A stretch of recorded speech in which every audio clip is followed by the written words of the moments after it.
time before the election, and Walz's performance was utterly shameful. Keeping you informed and engaged, now more than ever. This is Seculo. We want to hear from you. Share and post your comments or call 1-800-684-3110.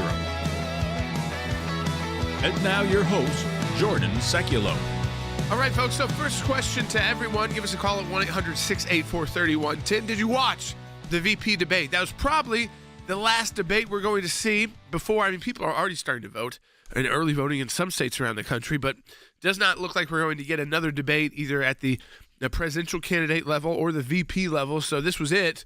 And for many of us, probably your first chance to see at least Walz, maybe J.D. Vance as well, in that kind of setting. Even if you had been a J.D. Vance supporter, if you were outside of Ohio, you didn't watch like his Ohio Senate when he was running for Senate, like any of the debates like that.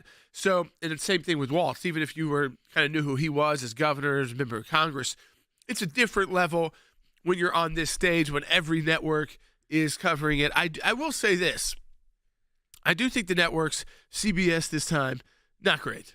It was bizarre how they fact-checked. And I think that was one of those moments that you will remember, which is you said you weren't going to fact-check, and then you did fact-check, right, and then you had to cut off J.D. Vance's microphone, both their microphones. It was sort of, I watched a pretty big highlight reel again this morning, and that one seems to be one of the ones that sticks out. There's 3 or 4 moments. That's one that people keep going back to. Right. Just the fact that they weren't supposed to be there to do that. That was the job of the other candidates to say, hey, wait, what he's saying is not correct, or what they're saying is inaccurate, and we're going to stay out of that. They did not stay out of it. In fact, they mocked J.D. Vance at one point, too, for saying, thanks for explaining what the law is. Yeah. That's so bad for Americans to hear how a law works. I got a little upset with that one because it was like, he just wanted to get in there and say, listen, this is how people who are illegal immigrants can file this piece of paperwork, and all of a sudden it takes them from being an illegal immigrant to not an illegal immigrant. Right. I was actually unaware of how that works, and he essentially fact-checked himself, and I found that to be very interesting of how they were able to, what their terminology means, what the Democrat terminology means. So when you see that, I think, those moments ago, we can't allow this. It was probably the most civil of the debates we've had, maybe the last decade. The two of them spent most of the time not attacking each other. They spent even time when they were attacking the president or the presidential candidate, Vice President Harris or Trump. Right. They spent more time on that. They spent very little attacking each other. Look, we have the numbers actually. Walz attacks Vance for about 1 minute and 20 seconds, and Vance attacked Walz for about 2.43. They both did almost exactly equal time, right at both about 40 minutes, 41 minutes for Walz, 36 for Vance. About the same amount of time. Yeah, so it felt one of the more cordial debates. They were shaking hands. They were talking to each other. They were apologizing. It did have moments of civility. I think people probably liked that more than they've liked other debates in recent history. But it also still felt very one-sided. It felt, again, like the conservative candidates are debating the moderators. Right. Even when they're not supposed to be, even when the moderators are just supposed to be throwing the questions out, we're not going to do any fact checking, don't worry. It's like they keep all of their nastiness to aim at the conservatives. Yeah, I'd say the one pushback finally was when Walz, we'll play in a little bit, the whole Tiananmen Square situation. That was probably one of the bigger gaffes of the night because, of course, when Tim Walz pushed on one of his now historic lies, what happens is he completely diverted. And at least I can give credit to the moderators for going, now hold on, though. What exactly happened here? Were you there or not? And he still didn't really answer the question. I think there's some bizarre things with Walz, Tiananmen Tim. I think that, again, why were you... Why were you... Yeah, the other one? Yeah. The other ones are flying all everywhere, too. Yeah.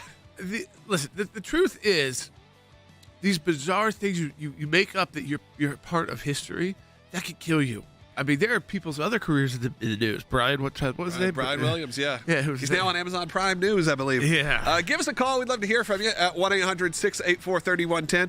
And obviously, we are deeply following what's going on in Israel. We're going to discuss that later on. Both Rick Grinnell and Mike Pompeo are joining us in the broadcast, so stay tuned for that. And stand with Israel as well by going to aclj.org/stand. A lot of you did yesterday. We appreciate it. Do it right now or scan that QR code on your screen. We'll talk about that more when we get back. just 34 days to go until Election Day. Minnesota Governor Tim Walz and Ohio Senator J.D. Vance taking the stage at the sole vice presidential debate. In the first part of the debate, Governor Walz seemed nervous. He had trouble answering a question about whether or not he was in China during the Tiananmen Square uprising. My commitment, whether it be through teaching, which I was good at, or whether it was being a good soldier or was being a good member of Congress, those are the things that I think are the values that people care about. Governor, just to follow up on that, the question was, can you explain the discrepancy? All I said on this was I got there that summer and misspoke on this. So I will just, that's what I've said. So I was in Hong Kong and China during the democracy protests went in. And from that, I learned a lot of what needed to be in governance. Walz did seem unsteady. And frankly, what I saw in Walz is somebody who has not faced questions on a national stage since he became the Democratic nominee. In contrast, J.D. Vance was very smooth. He took the arguments not to Walz. He was very respectful of Walz, took it to Kamala Harris. We were talking in the green room a moment ago just about the moderators and the job CBS did. Watch this clip, if you missed last night, where they said they weren't going to fact check. Process. We have so much to get to, Senator. Those laws have been on the books since 1990. Thank you, gentlemen. The CBP app has not been on the books since 1990. It's something that Kamala Harris created, Margaret. Gentlemen, the audience can't hear you because your mics are cut. We have so much we want to get to. Thank you for explaining the legal process. We're not going to cut your mic. What a condescending comment at the end. It's just Thank you for explaining the laws to us. Their bias, their disdain for any Republican candidate is just on open display. Everybody can see that.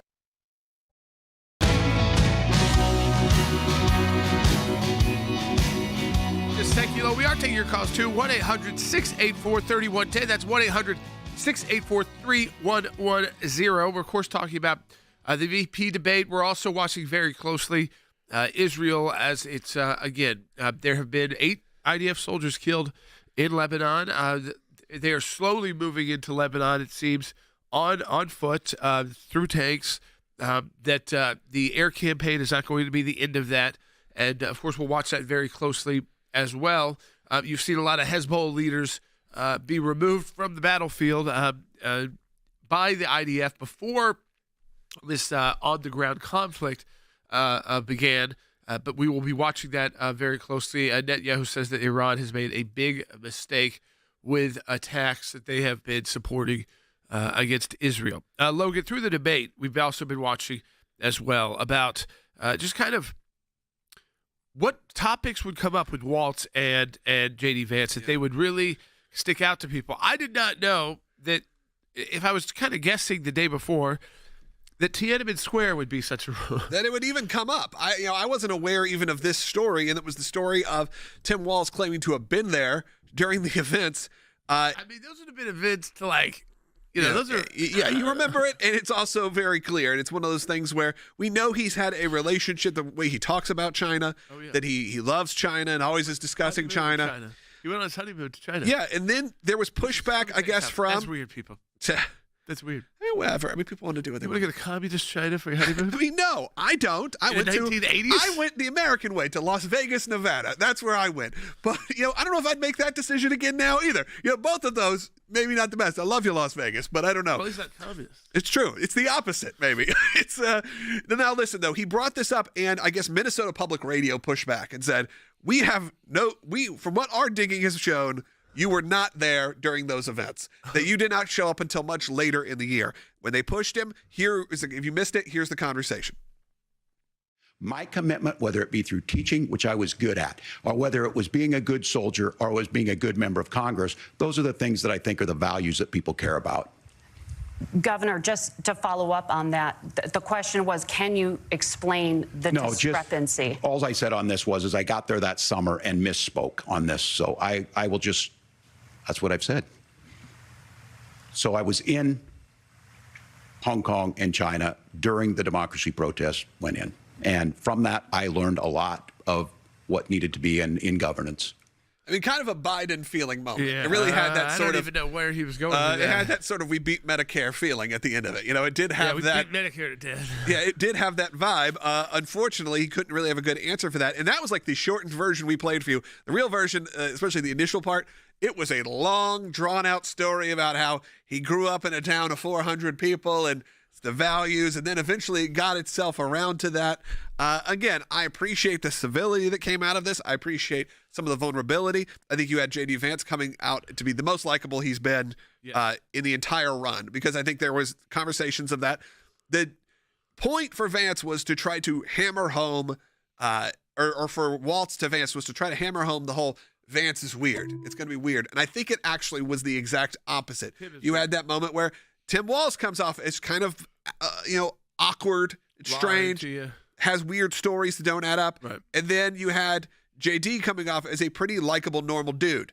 Something that I don't think was expected. But of course, very well-educated guy, has been in these kind of debates probably before, and I think the experience was shown. Yes, and I think Tim Walz thought, when you're on the left, you can make up a lot of these stories, and people don't fact check you, except when you get to this level of politics. Right. And they even the Democrats want to catch you lying. Even the Democrats want to catch you with a misstatement. And this bizarre statement that you're there for Tiananmen Square is just like I took fire with U.S. troops in Afghanistan, and Brian Williams paid the price for that. Yep. Will Tim Walz pay the price for this? We don't know at this point. I don't know if it's big enough to decide who people are going to vote for, because these are the VP candidates, and ultimately people usually vote for who's at the top of the ticket. Yeah, and at the end of the day, he did say, hey, I misspoke on that. That is, but when really pushed, he finally came out against it. Look, there was another gaffe later on in the show we'll talk about. But there are some good calls coming in. I think we should go ahead and take one. Let's go to Jeanette, who's calling online too. Jeanette in California, you're on the air. Hi. I just had a comment. I noticed last night that Governor Walz didn't really notice that he didn't know that he was on split screen, and he was nodding his head in agreement to just about everything. Well, Jeanette, I think I think that was on purpose. I think it was, Jeanette, because actually, if you look at what they said, and you are right in this, maybe the big takeaway from this was Walz and with Vance saying, hey, we actually agree on a lot more than we disagree. When we disagree, I think the quote was somewhere like we're miles apart in terms of maybe the 2020 election, those kind of things. But when we agree, we actually can get some stuff done. There was some real human conversations there when it was, my son had witnessed or my daughter had witnessed a shooting. And then there was that conversation there where they actually had a moment of going, oh, that's so horrible. I can't believe that. And they had that kind of real, again, human moment.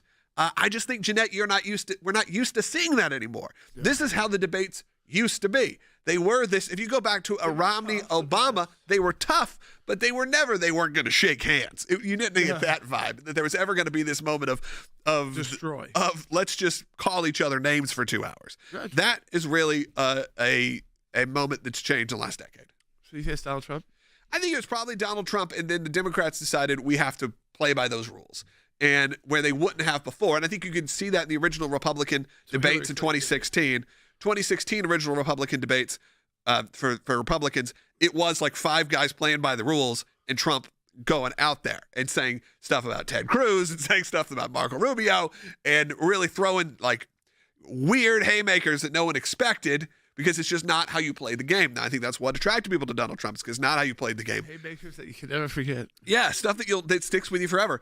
Now I think you're like, okay, well, can we counter-program that? And I think they counter-programmed that because they knew with Harris and Trump, they had to do it. They had to play by the Trump's rules. You had to be a bit more hard edge. You had to be a bit more insulting, if you will. But I think you had probably a breath of fresh air from a lot of people. Even I saw Democrats posting that was very nice to see at least some civility. Yes. And I do think that. I think in the highlight reel again that I watched this morning of it, I was like, oh yeah, I forgot this was largely nice. Even when they said you're lying, you're not. It didn't have that, disdain as a part of the conversation.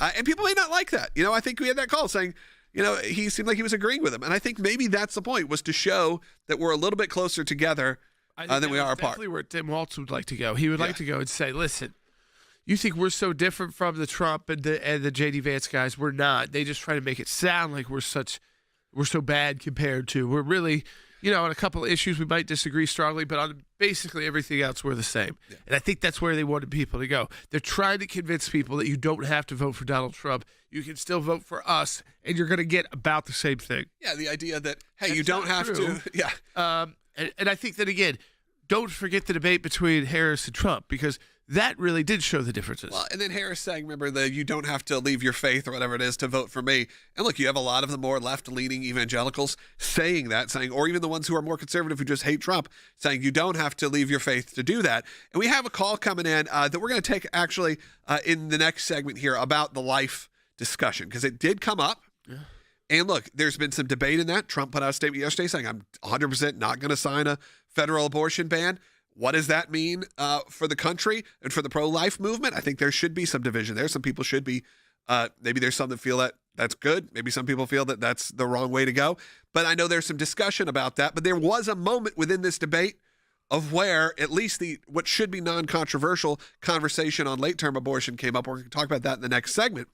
But we also don't want to forget what's going on in Israel. As we went off the air yesterday, obviously it felt like the war escalated to a point of no return, if you will, when it comes to the rocket attacks that were coming in, the terrorist attacks that were happening on the streets.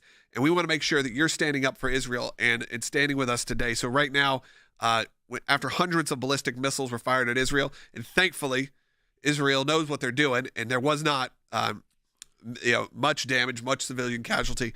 But we need you to stand with Israel as we mobilize our offices in Jerusalem in the face of this unthinkable war. I know a lot of people said those images yesterday kind of evoked the war on terror, evoked 2003, 2002 in Iraq. It did feel that way, where you saw the bombs going in, but of course it was going in to Israel, to some of the biggest areas in Israel, areas that usually aren't targeted, like a Tel Aviv or a Jerusalem. But the ACLJ, we're taking action right now. Within hours of the strike, we delivered a critical demand to the UN Security Council. We have a lot going on right now. We're preparing to send a critical demand letter to the UN General Assembly on these attacks, their biased attacks on Israel.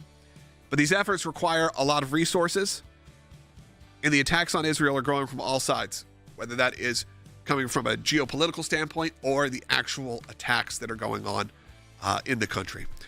Yep. Yeah, we become a champion for Israel by making a monthly recurring donation right now. You go to aclj.org, aclj.org/stand, and that will stand with Israel. There's a time when Israel needs us to be standing with them. They've got multi-front wars now with Iran. Let's do it, folks. aclj.org/stand.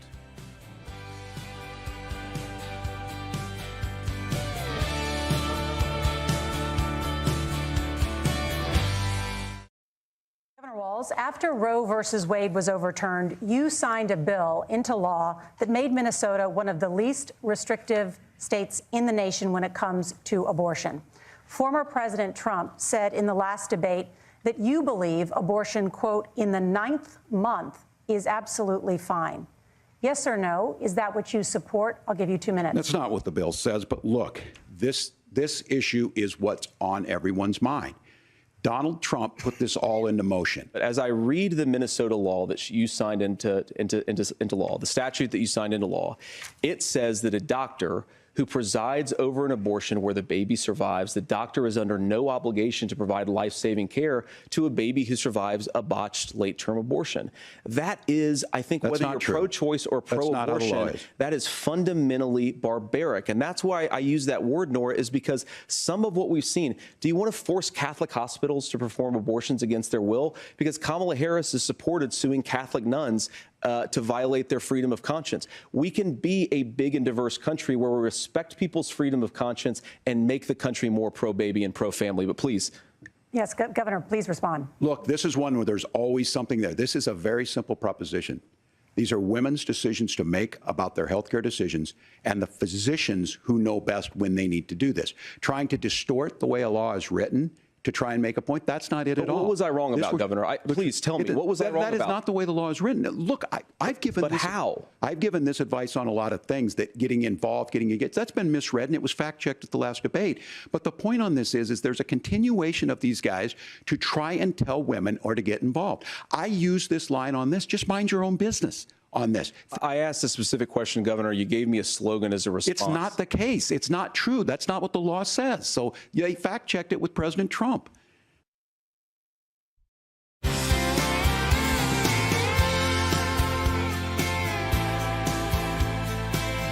right, welcome back to Seculo. Abortion obviously took center stage. It's going to in every discussion that we have. I think, though, this was the last debate we're probably going to see. We know that the abortion issue is front and center with a lot of voters, especially in battleground states. They're putting up abortion ads all over the country. Logan, I was in Texas, and it was a lot of ads about Senator Cruz.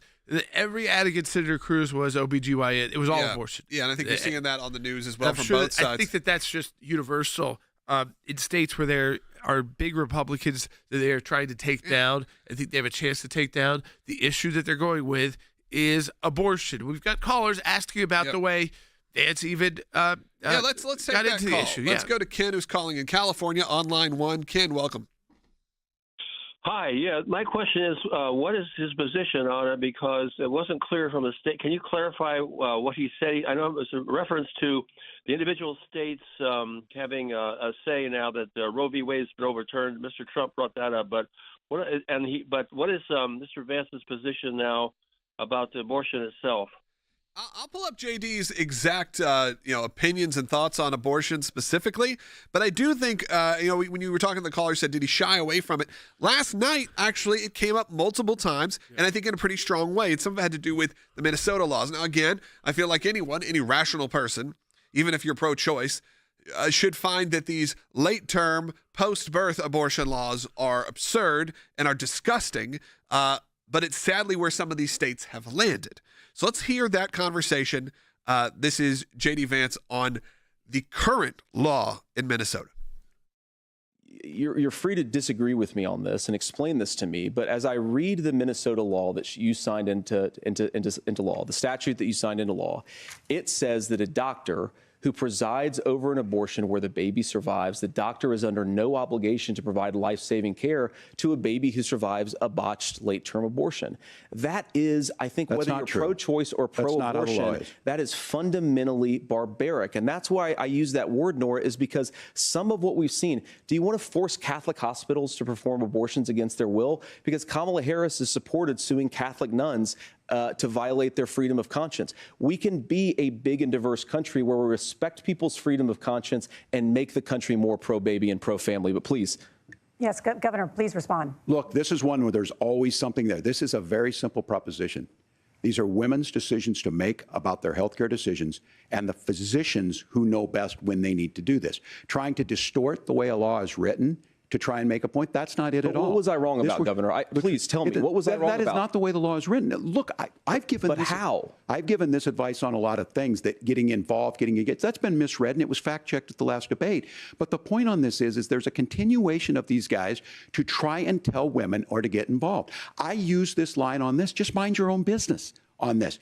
We knew that was going to be the line, always mind your own business. That's the game trying to push that he's weird for wanting to talk about this, for it being a discussion point.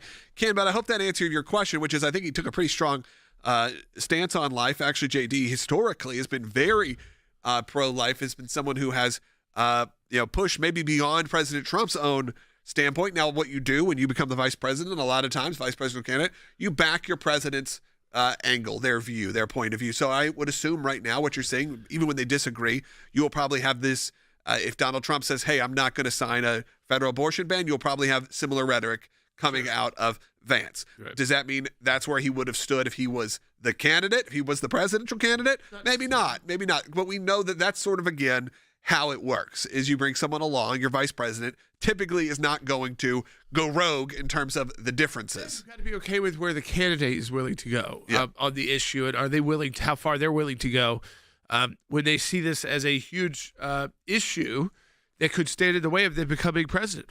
Yeah. And I think there's so much mis and disinformation out there about abortion that other than our show, And maybe some on the left. I don't think anybody else talks about it, Logan. Yeah, I think it's a hard discussion to have. And look, we even have to. But we talk about it. We talk about it, but we have to be well aware that when we do, we know there's a certain group of people who are listening. Maybe you're listening with your kids in the car.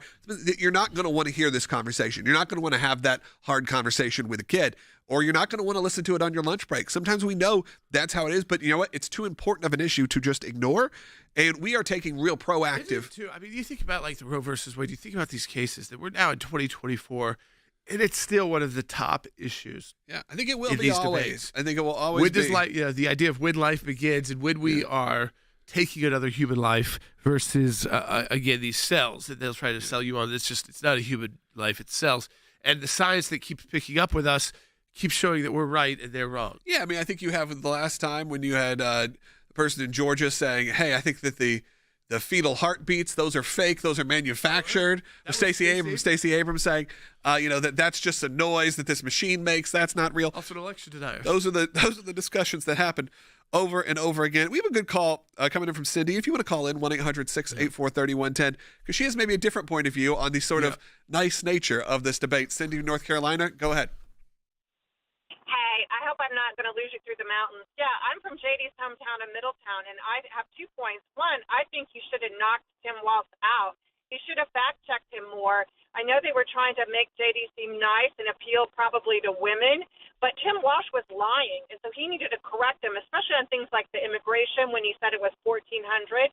But on this issue of abortion, I think J.D. did a great job talking about why his view had changed, and he talked about because in Ohio, a very conservative state, they were not even able to pass a heartbeat bill. And I think J.D.'s point, which maybe you have to be a little bit more aware of the situation to understand, was simply that a national abortion ban is not what the United States as a whole is ready for if in states like Ohio they can't even pass a heartbeat bill. Right. So I think his point was they're representatives. They are representative of our we are the we elect them to represent our views, not their view. And that's what J.D. was saying, which is my view is X. But even in Ohio, my own constituents didn't go where I wanted to go. And I think he did an excellent job, and he should have been harder. Yeah, listen, I think you can always look in hindsight and say, okay, could have punched harder here, could have punched harder there. But remember, you have a top of the ticket candidate who punches very hard and is very aggressive. I think they wanted to show that this is J.D. Vance, this is who is going to be alongside President Trump. And while he agrees with President Trump on the issues, he's going to bring it about, he's going to talk about him in a different way. And that means, Logan, that he can also explain it differently to the American people. Yeah, I think, like I said, I understand Cindy's point of view, not feeling like that it represented him well. But I think for a lot of people, it could have been a breath of fresh air to actually have those moments where it felt like you weren't just watching two people scream at each other. Right. I feel that way. I enjoyed hearing an actual debate, going back and forth, talking about their differences and issues. And sure, did it feel biased? Of course, it's always going to when you're talking about these networks and they have an agenda, and I understand. And look, J.D. Vance was smart enough to know that going in. I think Donald Trump's smart enough to know that going in. They probably take it a little differently, where Trump may hit a little harder, Vance may come away to be a little suaver, even in his response. He may be a little bit more used to a debate, used to these kind of conversations. So, look, we have another segment coming up. We actually have another half hour coming up is what I meant. If you don't get us on your local station, find us broadcasting live every day from 12 to 1 p.m. Eastern time. You can work your way back from there.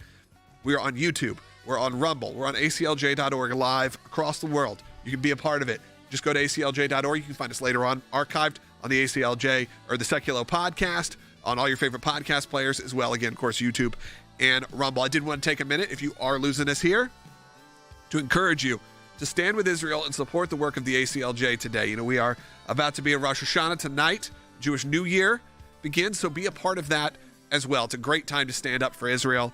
Obviously about to be in the 1-year anniversary of the original attacks. Do it right now. These efforts need immense resources. We need your help. Scan the QR code. We'll be right back. Israel is under attack. And every day I see ordinary Israelis acting as champions. Not to win medals or glory, but literally fighting for their very right to live, to exist. Being a champion means choosing to do what's right, to do what's hard, no matter the cost. Here in Israel, it can be a dangerous stand to take, but it's essential if the Jewish state is going to survive. As an ACLJ member, you have an opportunity to be a champion too. You can make a difference. You can impact real change and defend life, liberty, religious freedom. While the media and the misinformed march in support of terrorists, even in America, you can stand strong for Israel. By becoming a monthly donor, you can become a champion of life, a champion of liberty, a champion of freedom, a champion for Israel. Become an ACLJ champion. Go to aclj.org champions now.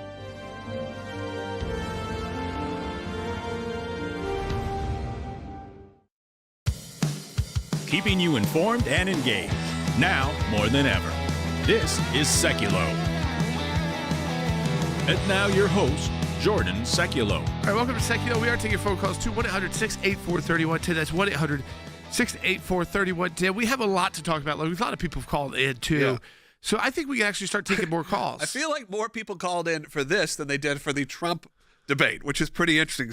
A lot more people maybe tuned in because, like you said, this was maybe the first time they had seen Walz and they've seen I don't think Vance. they're as afraid of critiquing Walz as they are Trump. Yeah, and even Vance in the sense of they're looking at maybe this is the future of the party. Right. Because if Trump is to win, that's a one-term presidency, we know that, or one term, and then you have who's right behind him would be J.D. Vance. So what does that look like? And I think he showed himself very well last night, better than he has, I think, in this entire run. So I think he knocked it out of the park. Let's go ahead and take some calls about that, about the debate. We got a lot. Let's just go in order. Let's go to Clay, who's calling in North Carolina. And again, a lot of our calls are coming from North Carolina. We're still obviously continuing to pray for everyone in Western North Carolina and in Tennessee and all those affected by this hurricane going to a benefit tonight for that. So Clay, you're on the air. Brother Jordan and Brother Logan, I would like to deeply and appreciatively give my thanks to the Lord for you guys doing what you're doing. I didn't watch the whole entire debate. I watched part of it. And on the way to where I'm eating lunch, I stepped outside because you're taking the call, and I deeply appreciate that. I'm a former, I was in the military. I'm a veteran, and, I know Walz is too. So, I know that there was some stuff that, he did that, I don't know the whole thing, and I don't care about that. But, y'all were talking about what the state of Minnesota said about what, they in a way disown him about, some of the stuff that he was laying out. And I watched it, and I'm like, okay, so we've gone through deception and we've gone through the lying again. And I'm like, okay, so how can people be all right with this? I'm a proud supporter of you guys. I give thanks to the Lord that y'all are doing what you're doing. But, I mean, how can people be drawn into deceiving and lying? That doesn't sit well with me because Clay, I think a lot of people feel that way. I don't mean to cut you off. I think that people feel that way when they hear these the ongoing fairy tales that are happening is very bizarre. It is one of those things where that means he was making these promises, probably like Jordan said, during a run for whatever it was he was running for at the moment. Are you talking about Mr. I was at Tiananmen Square? I was at Tiananmen Square, or I, use those weapons in battle. Yeah. Those are things that you say and you don't probably expect someone to actually do the digging, but then when you become the vice president or the vice presidential candidate, they're going to start doing the digging. And who did the digging for Tiananmen Square? Minnesota Public Radio. It's not exactly like some hard right. You didn't hear Town Hall found this discussion or this came from the Daily Wire, or this came from us. No, this came from NPR, is who did the digging and found that out about Walz, his own home state's public radio, which meant it wasn't that hard either to find that out. Thank you so much for your call. We're going to take more calls coming up. Rick Grinnell's joining us also in the next segment, so stay tuned for that. Again, give us a call. Phone lines are completely jammed right now at 1-800-684-3110. We're also going to discuss that very bizarre statement he made in regards to gun violence and school shootings in a moment where you could easily say, hey, I meant school shooting victims, families, easy to recover from. Never did. Not only never did, you'll see what happens post-debate when everyone else was headed to the spin room. Sean Hannity had on J.D. Vance. Why didn't he fix that? And, of course, you had Governor Tim Walz head to a pizzeria in town. I think someone's telling him, don't respond if they ask you about this. But the difference is, I think a lot of politicians would, this is just my theory, a lot of politicians here don't respond and they'd go, okay, I'll figure out my way out of it without actually answering the question. Instead, it's not what he did. He just flat out, you'll see, doesn't respond to the question, gets kind of scared, as it seems to be his deer in the headlights look that continues on for Tim Walz. We'll be right back again with Rick Grinnell, and then later on in the broadcast, Mike Pompeo will be joining us as well. Oh, yeah, that's right. Go to ACLJ. Yeah, probably not. ACLJ.org, again, to stand with Israel and support them today. We'll be right back. Just 34 days to go until Election Day. Minnesota Governor Tim Walz and Ohio Senator J.D. Vance taking the stage at the sole vice presidential debate. In the first part of the debate, Governor Walz seemed nervous. He had trouble answering a question about whether or not he was in China during the Tiananmen Square uprising.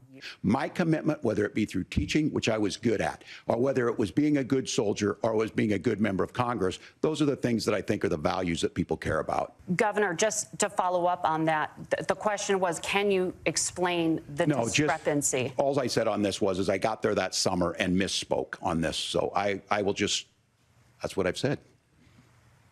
So I was in Hong Kong and China during the democracy protests went in. And from that, I learned a lot of what needed to be in governance. Walz did seem unsteady. And frankly, what I saw in Walz is somebody who has not faced questions on a national stage since he became the Democratic nominee. In contrast, J.D. Vance was very smooth. He took the arguments not to Walz. He was very respectful of Walz, took it to Kamala Harris. We were talking in the green room a moment ago just about the moderators and the job CBS did. Watch this clip, if you missed last night, where they said they weren't going to fact check. Process. We have so much to get to, Senator. Those laws have been on the books since 1990. Thank you, gentlemen. The we want to have. CBP app has not been on the books since 1990. It's something that Kamala Harris created, Margaret. Gentlemen, the audience can't hear you because your mics are cut. We have so much we want to get to. Thank you for explaining the legal process. We're not going to cut your mic. What a condescending comment at the end. It's just Thank you for explaining the laws to us. Their bias, their disdain for any Republican candidate is just on open display. Everybody can see that.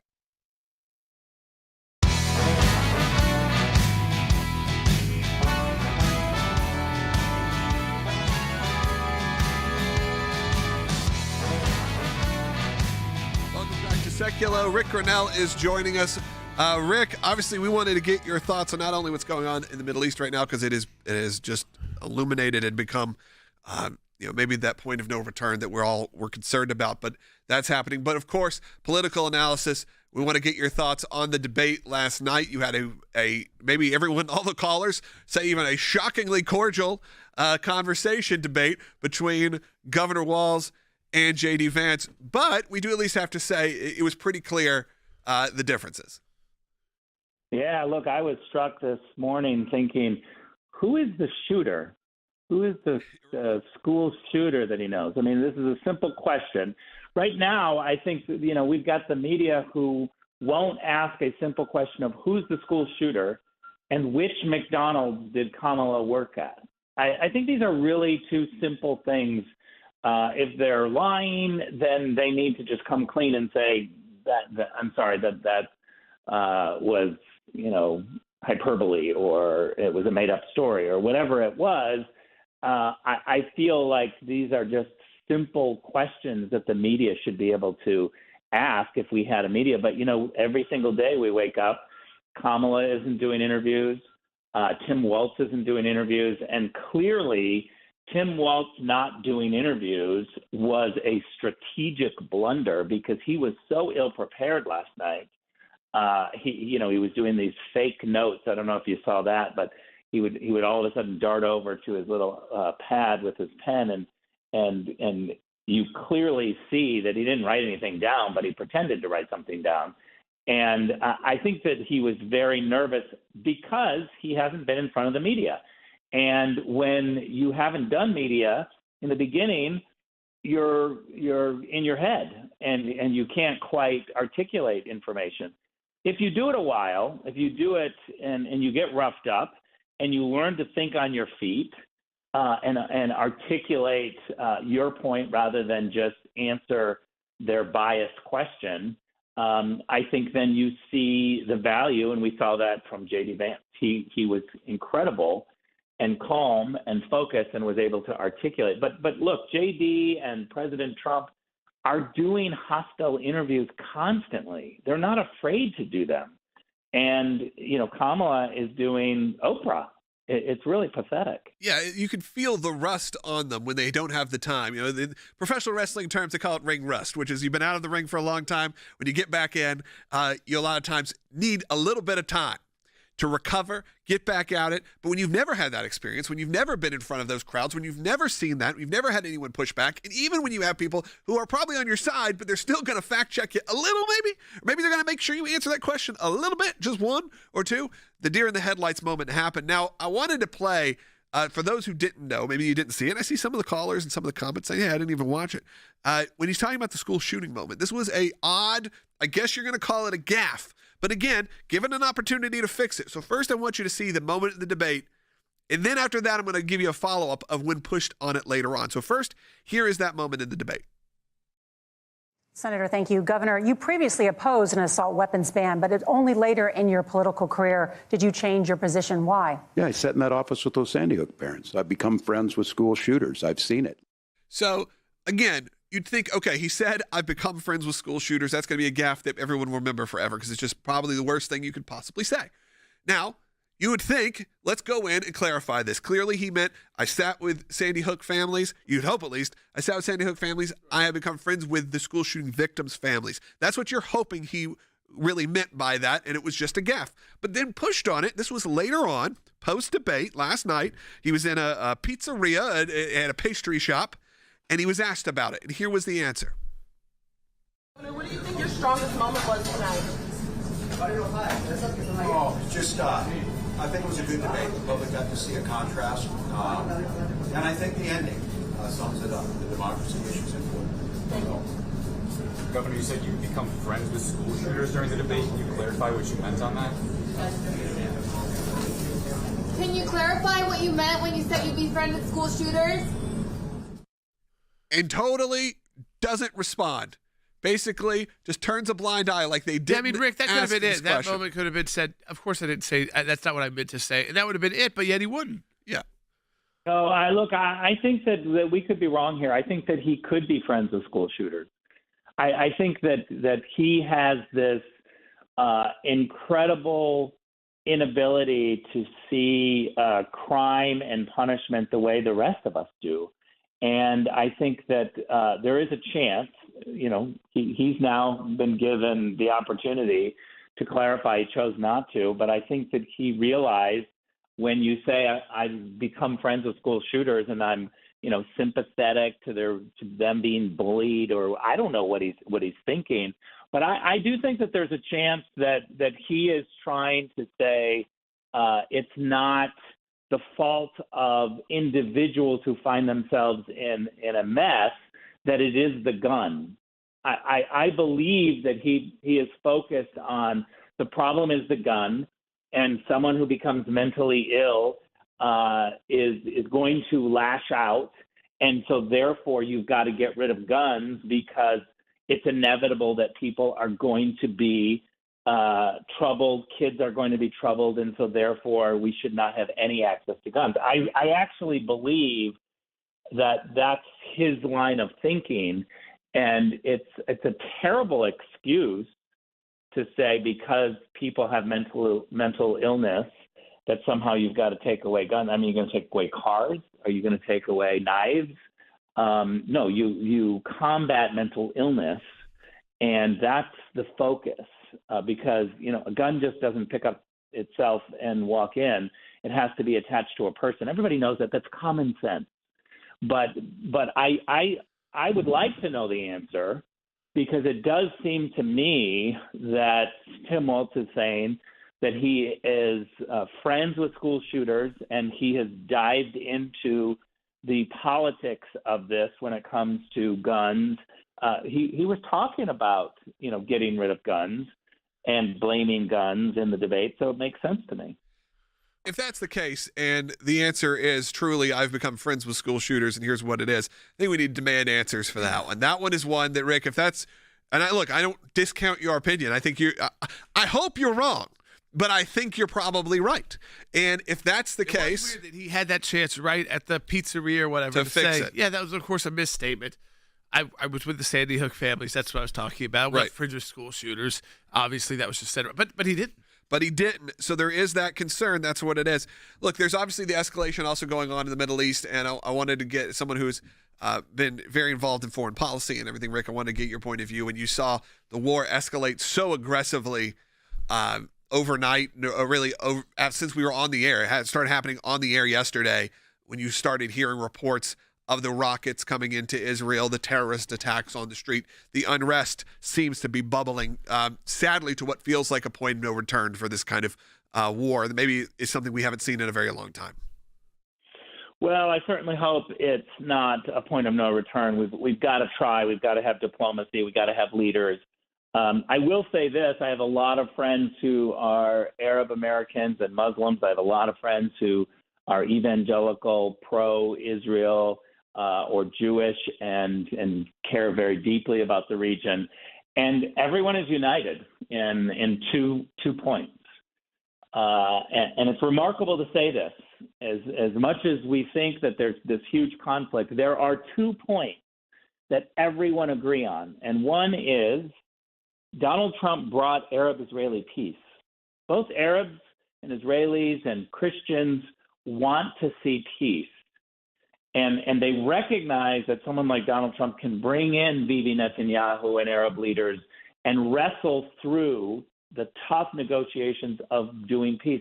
Peace is much harder than just letting conflict go with emotion and going into war. So that's the first point. The second point is everybody agrees that when you fund Iran, you're going to get terrorism. Arabs know that. Jews know that. Evangelical Christians know that. The one group that doesn't know that are White House staffers. They have no idea that when you fund Iran, that you're going to get chaos. We see this. There's a 2019, I've talked about this, and I think we've linked to it on the ACLJ Facebook page. There's a 2019 New York Times article lamenting the fact that Donald Trump's sanctions policies with Iran are causing chaos because Hezbollah fighters aren't getting their paychecks. In 2019, they weren't getting their paychecks. Today, they're getting bonuses and mileage reimbursement because there's so much money. It's truly outrageous. All right. Well, thank you, Rick, for joining us. And I agree. I remember being on this air, being emotional at the Abraham Accords and everything that would happen. And I told everyone 4 years ago, you're going to forget about Islamic terror. You're going to forget that this is all happening once you have President Trump in there doing that. But then if you don't, you're going to be quickly reminded of it again. And here we are 4 years later. We're going to take your phone calls coming up in the next segment, and Mike Pompeo is joining us. So stay tuned. And again, support the work of the ACLJ. Stand up for Israel at aclj.org and support our offices in Jerusalem. We'll be right back.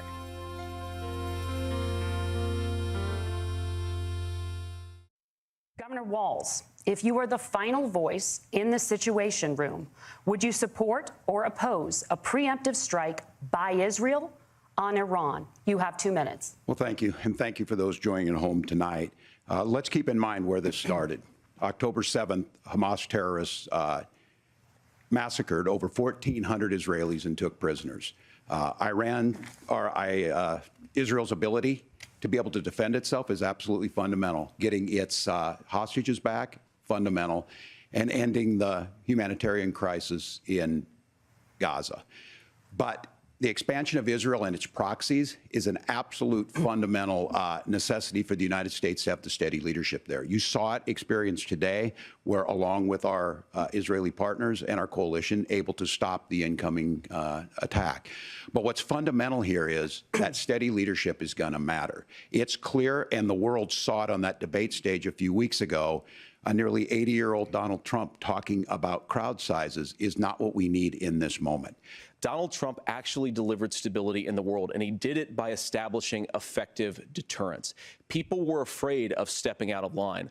Iran, which launched this attack, has received over $100 billion in unfrozen assets thanks to the Kamala Harris administration. What do they use that money for? They use it to buy weapons that they're now launching against our allies, and God forbid, potentially launching against the United States as well. Donald Trump recognized that for people to fear the United States, you needed peace through strength. They needed to recognize that if they got out of line, the United States global leadership would put stability and peace back in the world. Now, you asked about a preemptive strike, Margaret, and I want to answer the question. Look, it is up to Israel what they think they need to do to keep their country safe, and we should support our allies wherever they are when they're fighting the bad guys. I think that's the right approach to take with the Israel question.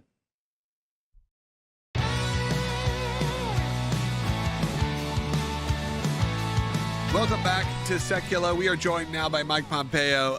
Secretary Pompeo, we're going to get your thoughts on the debate because the Middle East, though, was front and center last night during the debate, but we didn't really hear anything about the different wars going on, whether it's Russia or Afghanistan. It feels like the Democrats are running away from their own foreign policy in this moment. We've spent a lot of time talking about Israel, and we should, because Israel maybe had one of the most horrific moments in this entire conflict happen yesterday, obviously not compared to October 7th, but then later on, having all these rockets come in, having the terrorist attacks on the street, the unrest that we're feeling right now. But we can't forget of what the policies that have led us here have led to that. We had peace, relative peace, maybe the most peace we've ever had in the Middle East while you were serving in the administration, to the point where I talked about in the last segment that I got on the air, and I remember during the Abraham Accords being emotional on the air. And I said that I never thought I would see this in my lifetime. And here we were having, them celebrating Hanukkah in Dubai and having Israeli families being able to visit all of these countries and there not be this just continual sense of unrest. And then I said, when President Biden was elected, you all are forgetting, and look, I have to say, I wish it was a bigger topic, and thankfully this time it is. You're all forgetting about Islamic terror. And you're forgetting about it, but guess what? I know when I'm talking to you in 4 years, we are not going to be forgetting about it. And here we are, Secretary Pompeo. Here we are on the brink of maybe one of the biggest wars, what feels like in our lifetime in the Middle East. Exactly right. Here we are. Here we are with an American leader who is occupying the presidency today, but only nominally. Who the heck's making decisions while Vice President Harris is out on the campaign trail? It's a really dangerous 4 months, and you can see the net effect.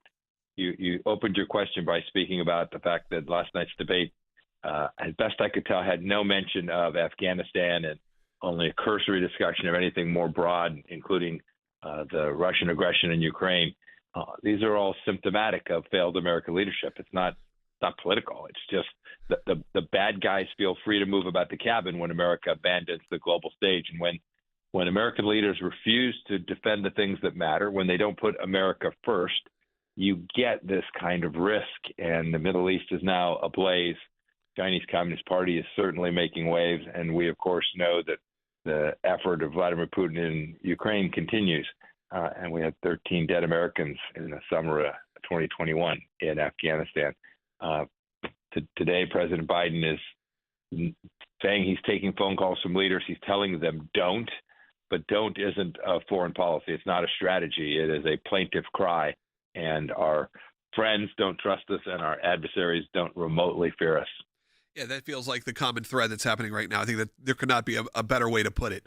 And you've seen, whether it is our adversaries or we've seen Israel's adversaries, really, like you said, not take it seriously that America will get engaged in a way that's sufficient. Now, we're not calling for troops on the ground in Israel, anything like that.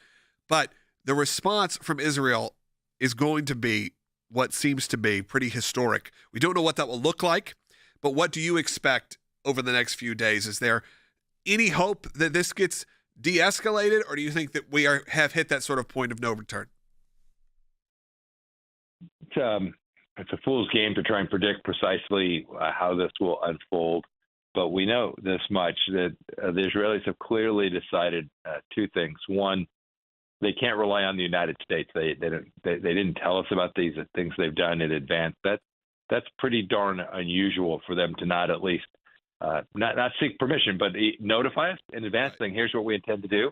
Look, they were worried that somebody in Jake Sullivan's team or somebody in Secretary Blinken's office would link it to the Washington Post. Right. And so they don't trust us.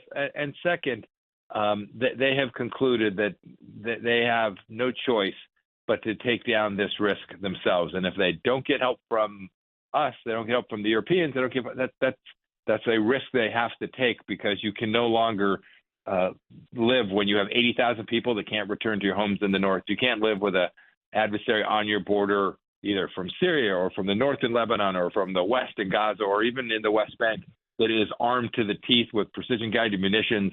They've got to take that risk down, and I have every confidence that they intend to do that until they believe they have created for themselves, right, the classic case, right, self-help. They have for themselves eliminated this risk to the greatest degree they possibly can.